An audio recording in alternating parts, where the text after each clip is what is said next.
Welcome to our channel. Today పచ్చి మ్యాంగోస్ని ఎలా store చేసుకోవాలో ఈరోజు తెలుసుకుందాం. మామిడికాయల్ని శుభ్రంగా కడిగి తుడిచి తడి ఏమీ లేకుండా చూసుకొని శుభ్రంగా పై చెక్కంతా తీసేసుకోవాలి. ఈ విధంగా చేయడం వల్ల మామిడికాయలు సంవత్సరం మొత్తం నిల్వ చేసుకోవచ్చు. ఎప్పుడు కావాలంటే అప్పుడు తీసుకొని పప్పులో కానీ సాంబార్లో కానీ మామిడికాయ రసంలో కానీ వేసుకోవచ్చండి. ఎన్ని కాయలు ఉంటే అన్ని కాయలు అన్నిటికీ ఇట్లానే చెక్కంతా తీసేసుకొని నీట్గా రెడీ చేసుకోవాలి. చూసారు కదా, అన్నిటికీ ఇలానే చెక్కు తీసుకోవాలి. ఇప్పుడు మనం కొంచెం పొడుగ్గా కట్ చేసుకొని మీకు చూపిస్తున్న విధంగా పొడుగ్గా కట్ చేసుకుంటే సరిపోతుంది. మరీ చిన్న ముక్కలు అవసరం లేదు. ఇదే విధంగా అన్ని కాయల్ని కట్ చేసుకోవాలి. మామిడికి టెంక పక్కన ఉంటుంది కదా గుజ్జు, అది కూడా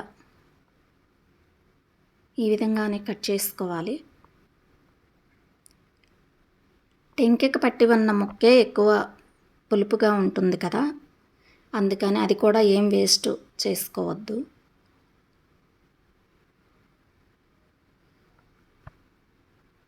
అన్నీ ఇదే విధంగా కట్ చేసుకొని ఉంచుకోవాలి.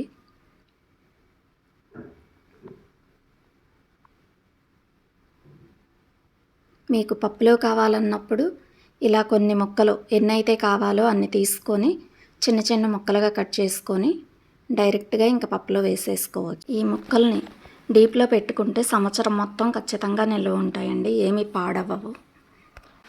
ఇవి పప్పులోనే కాదండి, మామిడికాయ పులిహోర చేసుకున్నా కూడా ఈ ముక్కల్ని తీసుకొని కొంచెం ముందు బయట పెట్టేసుకొని తురుముకొని మ్యాంగో పులిహోరగా చేసుకోవచ్చు. అన్ని పప్పులన్నీ వేగిన తర్వాత లాస్ట్కి ఈ మ్యాంగో తురుము కూడా వేసి ఒక 10 మినిట్స్ కానీ 5 మినిట్స్ నుండి 10 మినిట్స్ వరకు ఉంచితే సరిపోతుంది. అలా పులిహోర కూడా ప్రిపేర్ చేసుకోవచ్చు.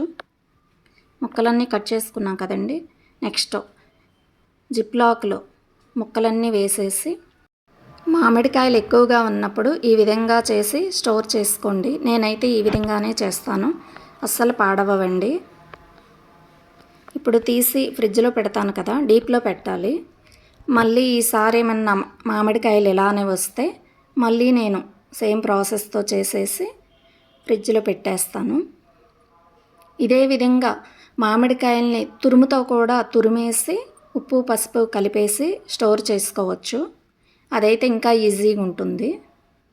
నేను అది ఇంకొక వీడియోలో చేసి చూపిస్తాను. నచ్చితే ఒక లైక్ చేయండి. చూసారు కదా, ఇలా జిప్లాక్లో పెట్టేసుకొని స్టోర్ చేసుకుంటే బాగుంటాయి, అస్సలు పాడవవు. నేనైతే ఇదే విధంగా చేస్తాను. డీప్లో పెట్టి తీసాక మీకు చూపిస్తున్నాను. ముక్కలు కూడా విడివిడిగా ఈజీగానే వస్తాయండి, డీప్లో పెట్టినా కూడా. రాలేదు అనుకుంటే ఒక్క నిమిషం అలా వదిలేస్తే ముక్కలు ఊడేసి వస్తాయి.